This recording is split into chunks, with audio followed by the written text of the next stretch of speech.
رات اور دن کے ایک دوسرے کے پیچھے آنے جانے میں اور جو چیزیں اللہ نے آسمان اور زمین میں پیدا کی ہیں سب میں ڈرنے والوں کے لیے نشانیاں ہیں۔ جن لوگوں کو ہم سے ملنے کی توقع نہیں اور دنیا کی زندگی سے خوش اور اسی پر مطمئن ہو بیٹھے اور ہماری نشانیوں سے غافل ہو رہی ہیں، ان کا ٹھکانہ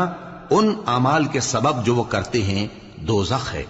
اور جو لوگ ایمان لائے اور نیک کام کرتے رہے ان کو ان کا پروردگار ان کے ایمان کی وجہ سے جنتوں میں پہنچا دے گا، ان کے نیچے نعمت کے باغوں میں نہریں بہ رہی ہوں گی۔ جب وہ ان میں ان کی نعمتوں کو دیکھیں گے تو بے ساختہ کہیں گے سبحان اللہ،